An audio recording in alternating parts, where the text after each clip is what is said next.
지구를 만드는 우주 먼지들은 대충 같이 생겼을 거 아니에요. 그러니까 우리나 숟가락이나 수십억 년 전에는 같이 막 뭉쳐 있었던 친구들이에요. 그 숟가락이 우리 입에 닿을 때 되게 오랜만에 만나는 걸 수도 있겠네요. 얼마나 반갑겠어요. 잘 지냈냐? 야, 네. 이거 얼마만이야. 안녕하십니까. 세마토크 MC 곽재식입니다. 요즘 이렇게 필요해. 몸에 좀 철분도 부족한 것 같고 이런 이야기 우리 자주 하잖아요. 근데 우리 피 속에 들어있는 철분, 철이 있지 않습니까? 이게 혹시 별에서 온 금속 재료다라는 사실 다들 알고 계셨습니까? 오늘 그 놀라운 이야기를 함께 풀어줄 분을 모셨습니다. 우리 이제 식당에서 뭔가 반찬이 부족하거나 이럴 때 흔히 이모님 이렇게 부르지 않습니까? 과학이 부족할 때 항상 우리가 찾게 되는 그 남자 이정모 선생님 모셨습니다. 안녕하십니까 관장님. 안녕하세요. 과학 커뮤니터계의 이몽 이정모입니다. 관장님, 철이 별에서 온 금속이다. 이게 어떻게 해서 이런 이야기가 나오는 거죠? 상당히 많은 원소들, 대부분의 것들이 별에서 왔죠. 네. 그게 왜 처음에 빅뱅 이후에 이제 수소가 먼저 생기잖아요. 그러니까 수소들이 모여가지고 별이 됩니다. 근데 별이 아주 완전히 그 용광로예요. 그러니까 별에서 핵융합이라는 게 나왔는데 수소 원자핵이 모여서 헬륨 원자핵이 돼요. 헬륨 원자핵 3개가 모이면 딱 융합되면 뭐가 되겠습니까? 탄소가 되나요? 그죠, 탄소가 되죠. 이런 걸 알아요, 제가. 제가 환경공학 전공인데. 네. 이게 바로 나오잖아요. 여러분 네. 놀랍지 않습니까? 아니 화학으로 박사학위 받아서 이거 안다고 자랑하시면 돼요. 화학 석사. 그래요? 수소가 모여서 헬륨이 되고 헬륨 3개가 모여서 탄소가 됐어요. 근데 탄소에다가 또 헬륨에게 부딪히면 산소가 되고 산소에 또 헬륨이 부딪히면 네온이 됩니다. 네온에다가 또 부딪히면 마그네슘이 돼요. 마그네슘에다가 다시 헬륨이 부딪히면 휴소, 실리콘이 되죠. 실리콘이 2개가 부딪히면 철, 니켈, 카드뮴이 있습니다. 그러니까 별은 어마어마한 압력과 온도로 핵융합을 일으켜서 철을 만들어주는 거죠. 그러니까 철이 별에서 왔다. 뭐 당연히 맞는 말이죠. 밤하늘에 이렇게 수많이 빛나는 별을 보고 있으면 저 중에서 어떤 건 지금 좀 철이 만들어지고 있겠구나. 저건 약간 마그네슘 만들어진 각인데? 약간 이런 식으로 다양한 원소들이 밤하늘의 별 속에서 지금도 만들어지고 있겠군요. 그러니까 우리가 보는 별들은 다 철을 만들고 있다고 생각하면 됩니다. 기왕이면 철 말고 좀 이렇게 값이 되는 금이나 뭐 은이나 뭐 이런 게 생겨도 좋을 것 같은데 왜 하필 우주에는 이렇게 철이 생기는 게 좀 많을까요? 금과 은도 사실은 우주에서 만들어졌어요. 하지만 별 안에서 만들어지지는 못합니다. 그러니까 철은 물리학적으로요, 그러니까 우주의 경계선에 있다고 할 수가 있어요. 왜냐하면 별 안에서 핵융합을 통해서 점점 더 무거운 원자핵이 만들어진단 말이에요. 이때 핵융합 반응이 일어날 때마다 조금씩 질량들이 사라집니다. 이 사라진 질량이 에너지로 전환하는 거죠. 전 세계 사람들이 다 알고 있는 E는 MC 제곱이라는 거 하는 그 공식이 바로 이때 쓰이는 거잖아요. 상대성이론. 그렇죠. 살짝의 그 M이 조금 줄어들면 그게 빛의 속도의 제곱만큼 곱해져서 에너지가 발생한단 말이에요. 핵융합이 에너지를 내뿜는다는 건 뭐냐면 새로운 원소가 만들어질 때 새로운 원소의 결합 에너지가 원래의 원소의 결합 에너지보다 더 강할 때뿐이에요. 그런데 철은 결합 에너지가 우주에서 가장 높은 원소예요. 그러니까 별 안에서는 철이 정점이야. 더 이상은 여기서 별 안에서 만들어질 수가 없는 거예요. 그럼 철보다 더 무거운 원소는 도대체 어디서 만들어졌는데 그거는 별이 평화로울 때 만들어진 게 아니라 별이 폭발해버릴 때, 초신성이 만들어질 때 더 많은 에너지가 필요한 거예요. 그 다음에 중성자별이 꽝 충돌해서 융합될 때 이런 과정에서나 만들어진 거죠. 그러니까 당연히 음이나 금 같은 거는 철보다 적겠죠. 별들 속에 생긴 이런 철들이 결국은 어디로 가게 됩니까? 그러니까 언젠가는 이제 별이 터지고 말잖아요. 터지면 그게 더 우주로 다 바깥으로 나오겠죠. 우주 먼지가 되는 거예요. 그 우주 먼지를 막 있다가 자기네 쭉쭉 합쳐져요. 합쳐져서 별도 되고 지구도 되고 그러죠. 그래서 지구에 엄청나게 많이 있습니다. 지구에 가장 많은 물질이요, 산소예요. 그 다음엔 규소, 3번째가 알루미늄, 4번째가 철입니다. 그러니까 지구가 지금 있던 이 자리에 아무것도 없었을 때 어딘가에서 폭발한 별의 부시래기가 그게 지구에 뭉치는 재료가 됐다라는 그런 말씀이세요? 예. 그런데 유난히 그 태양계 행성 가운데 지구에 철이 정말로 많아요. 그러니까 지구의 질량의 3분의 1이 철을 차지하고 있어요. 떡덩어리네 완전. 내액은 고체로 되어 있는데 외액은 액체예요. 액체니까 어떻게 해요? 흐르겠죠. 내액이 금속인데 금속 주변에 외액이 돌고 있잖아요. 그 금속 주변에 금속이 돌면 뭐가 생겨요? 전기 뭐 이런 거 생기는 자기장이 생기죠. 자기장. 근데 이 자기장이 지구의 생명이 살게 해주는 가장 결정적인 이유입니다. 왜냐면 태양에서는요, 지구로 빛만 오는 게 아니에요. 가시광선, 자외선, 적외선만 오는 게 아니라 우주 방사선과 태양풍이라고는 우주 입자가 막 날아온단 말이에요. 근데 우주 입자를 탁 맞으면 어떻게 되냐? 대기도 다 사라져버리고 물도 증발해버려요. 우린 낮에는요 신라 고분 같은 흙더미 집에 딱 숨어 살다가 밤에만 활동해야 돼. 아니면, 태양풍을 안 받는. 아니면 지하 막 이런 데 들어가서 그렇죠. 하든가. 근데 지구는 뭐가 있어요? 철이 막 돌고 있으니까 자기장이 생겨서 태양풍을 다 막아주고 있는 거죠. 그 덕분에 우린 지구는 온 지구에서 생명체가 살 수 있는 거예요. 바다도 대기도 유지할 수 있고. 철 흔하다고 이렇게 쉽게 보시면 안 돼요. 이런 철이 지구 속에 쌓여 있음으로 인해서 생기는 그런 어떤 현상 이런 건 또 어떤 거 있을까요? 제가 올해 못 가서 아쉬웠던 거죠. 오로라. 오로라도 철하고 상관 있습니까? 그렇죠. 자기장 때문에.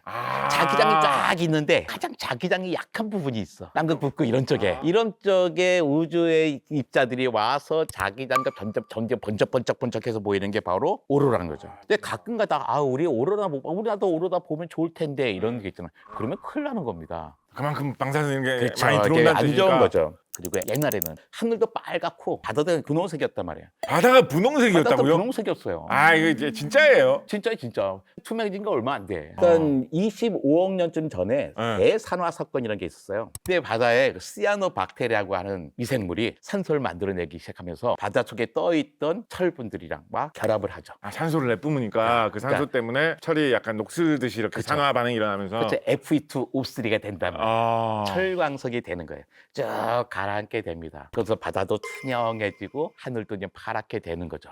저 서주에 쭉 갔더니 카리지니 이런 데 보면요 깊은 계곡이 있어요. 거기 새빨갛게 호상 철광층이 있는 거예요. 그러니까 워낙에 쇠가 많으니까 다 녹슨 것들이 쫙 있는 거예요. 거기를 갖다가 지질 막 딱 쳐보잖아요. 땡 소리가 나요. 진짜요? 네. 그러니까 종소리처럼? 쇠 치는 소리가 나는 거예요. 그러면 네. 거슬러 올라가 보면 결국은 우리가 사용하는 수많은 철로 된 제품들 하다못해 뭐 숟가락 하나 이런 것도 거슬러 올라가 보면 저 머나먼 옛날에 별에서 만들어진 그 철이 수억 년 동안 어쩌면 우주를 떠돌아다니다가 지구가 생길 때 이렇게 뭉치면서 들어온 그런 거라 볼 수 있겠네요. 그렇죠. 지구를 만드는 우주 먼지들은 대충 같이 생겼을 거 아니에요. 네. 근데 누구는 수소, 누구는 산소, 누구는 질소, 누구는 철 됐다가 다른 모습으로 돼서 그러니까 우리나 숟가락이나 같은 별에서 왔습니다. 그 옛날 친척이에요. 수십억 년 전에는 같이 막 뭉쳐 있었던 친구들이에요. 어쩌면 숟가락으로 뭘 퍼먹어가지고 그 숟가락이 우리 입에 닿을 때 수십억 년 동안 떨어져가지고 우주를 떠돌아다니다가 되게 오랜만에 만나는 걸 수도 있겠네요. 얼마나 반갑겠어요.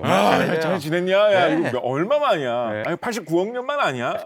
그 몸속에 들어있는 철분도 결국은 그러면 그 별에서 생긴 그 철분이에요? 그렇죠. 우리 몸에 철분이 얼마나 있을 것 같아요? 철이 우리 몸에 70kg입니다. 70kg입니다. 한 10g? 거의 비슷합니다. 나는 한 1kg 얘기할까 했는데 놀리려고 그랬는데 1kg면 이렇게 했을 때 땡땡땡 소리가 나지. 맞습니다. 4g 있어요. 4g. 4g. 그러니까 4g이 어디 들어있냐? 우리 피 속에 들어있습니다. 대부분이. 헤모글로빈이라고 하는 단백질이 있습니다. 헤모글로빈 철 원자가 하나 딱 들어있어요. 이 철이 뭐 해주냐? 산소를 결합했다가 산소를 놔주는 역할을 하는 거죠. 얘가 거기에 가서 세포에다가 탁 던져주고 다시 돌아오고 이런 식이죠. 4g밖에 안 되지만 이 4g이 우리 생명의 핵심적인 역할을 한단 말이에요. 우리가 숨 쉬지 못하면 잠깐만 쉬지 못해도 죽는데 이 4g이 없으면요 우리 못 삽니다. 그러면 철분은 어디에 많이 있습니까 보통? 주로 사람들이 많다고 하는데 뭐냐면 아이들이 먹기 싫어하는 거에 많다 그래요. 야 이거 철분 많아. 애들 시금치 먹기 싫어하거든. 그러니까 당근 애들 먹기 싫어하거든. 당근 먹으면 눈 좋아져. 막 이런 거예요. 철분은 사실은 우리가 따로 먹을 필요가 없을 정도로 정상적인 생활을 하는 사람들 많이 있습니다. 그러니까 여러분 있잖아요. 그 부모님들의 말씀을 너무 열심히 들을 필요는 없습니다. 그렇군요. 네. 반대로 철이 너무 많으면 어떻게 될까요?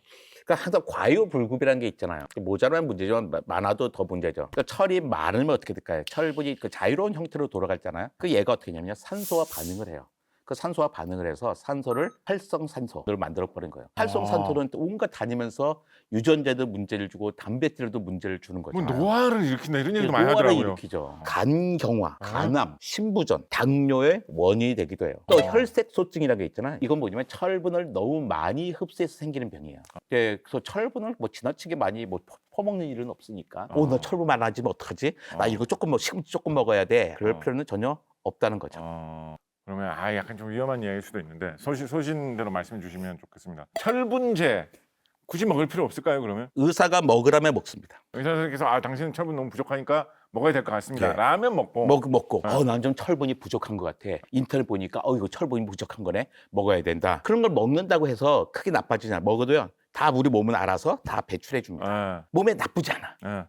하지만 내 돈이 나가. 제가 들어보니까 이 철분 때문에 감정이 좀 바뀌는 수도 있다 이런 얘기도 있는 것 같더라고요. 그러니까 철이 직접적으로 감정을 조절하진 않지만 감정이 바탕이 되는 뇌의 기능 그리고 네. 에너지 대사에 큰 영향을 줘요. 그러니까 철이 부족하면 산소 전달이 안 되고 그 결과 어떻게 되는 거예요? 피로감이 생기고 주의력도 떨어지고 또 기억력도 떨어지고. 그러니까 우리 뇌는 우리 체중의 2%밖에 안 돼요. 뇌는 체중의 2%밖에 안 되지만 에너지는 20%나 쓴단 말이에요. 그러니까 뭔가 산소가 조금만 전달이 안 돼도 갑자기 영향이 커. 또 감정을 조절하는 신경 전달 물질이 있어요. 세로토닌, 도파민, 그다음에 노르에피네프린 같은 게 있단 말이에요. 그런데 이런 신경 전달 물질을 활성화시키는 효소들이 있는데 이 효소들은 한결같이 철이 있어야 제대로 작동을 해요. 그러니까 철분이 부족하면 신경 전달 물질이 제대로 만들어지지가 않아. 그러니까 우리 감정들이 어떻게 해요?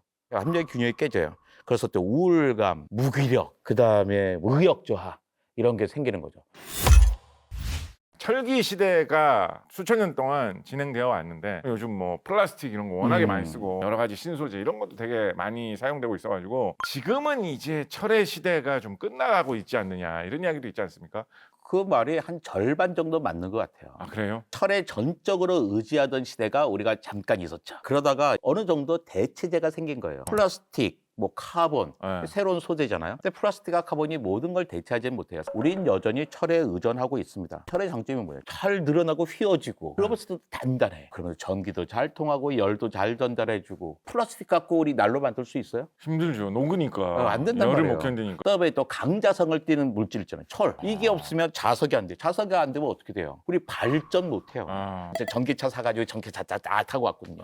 전기차 못 쓰는 거예요. 그다음에 MRI도 철 없으면 못 해요. 자석이 센 자석이 들어있는 그러니까. 거니까. 그다음에 하드디스크. 하드디스크 무슨 상관입니까? 하드디스크도 자성이 있어야 되거든요. 자력을 이용하는 자력을 거니까. 철이 구조체로도 중요하지만 철이 주는 강자성이 정말 중요한 거예요. 우린 전기의 시대, 전자의 시대에 살고 있잖아요. 근데 이 철이 없으면 다 소용없어요. 거기다가 철은 무엇보다도 강력한 장점이 있는데 흔하다는 거예요. 정말로 많아요. 자석 하나 있으면 물에 봐서 쑥 해서 철분 엄청나게 많이 갖고 오잖아요. 지구 질량의 3분의 1이 철이라니까요.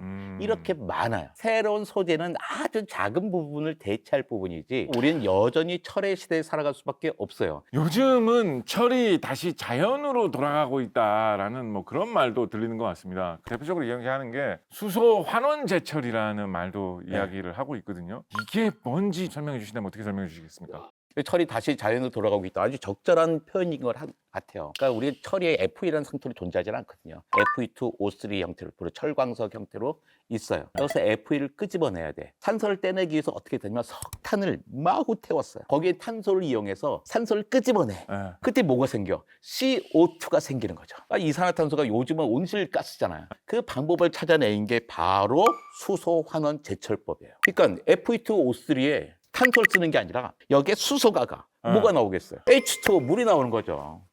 그러니까 철을 얻으면서도 기후 위기 문제에서 벗어날 수 있게 되는 거예요. 그러면 수소 환원 제철로 이렇게 제철하면 약간 밥하듯이 모락모락 수증기가 피어오르겠네. 수증기에 나오는 거죠. 어디 보면 굴뚝 쭉 나온 것도 보면 수증기 써 있잖아요. 하도 사람들이 뭐라 그러니까. 하얀 거 나오는 거는 연기가 아니라 수증기입니다. 이렇게 크게 붙여놓는데 되게 많아요. 요즘에. 우리나라가 제철 강국의 거저 강국이 아니에요. 새로운 기술을 채용하면서 급격하게 이 기후 문제에 의해서 벗어나고 있는 거죠. 실제로 수소환원 제철이 이산화탄소 배출량을 얼마나 낮출 수 있다. 수치나 이런 걸로 좀 말씀해 주실 수 있으실까요? 예전에는 철강 1톤을 생산할 때마다 2톤의 이산화탄소가 나왔어요. 철이 기본적으로 좀 무거운데 그죠? 네. 그러면 내가 철로 된 뭐를 들고 있다라고 하면 그 무게의 2배에 해당하는 이산화탄소가 내 품에 그만큼의 철을 안기기 위해서 세상에 나온 거네. 그렇죠. 근데 수소환원 제철법을 쓰면 0.3톤으로 줄어듭니다. 그 어마어마한 기술이죠. 근데 0.3톤에 0.3톤 했으니까 됐어? 하는 게 아니라 또 거기에 고민을 해서 이걸 제로로 만들려고 애를 쓰고 있죠. 철이 결국에는 우리 몸에도 있고 지구에도 있고 산업에도 많이 쓰이고 그러면 철이란 결국 우리의 일부다. 뭐 이렇게 말해볼 수도 있겠군요. 존경하는 칼 세이간 선생님께서 네. 우리는 별의 먼지로 이루어졌다라는 아. 말을 했어요. 정말 시적이고 과학적인 표현입니다. 그러니까 지구는 철의 행성이에요. 철이 뭐 지구 내부도 핵도 이루고 있으니까 자기장을 만들고 있고 그 자기장 덕분에 대기도 유지가 되고 있고 숨도 쉬고 있습니다. 그러니까 우리의 피가 붉은색인 것도 결국 철 때문인 거죠. 우리 심장에도 뜨거운 피가 돌고 있는데 지구의 철이 돌듯이 내 몸에도 철이 뜨겁게 돌고 있습니다. 지금 이 순간에도 네. 그러니까 우리도 뜨겁게 사랑해야죠. 철처럼. 철처럼.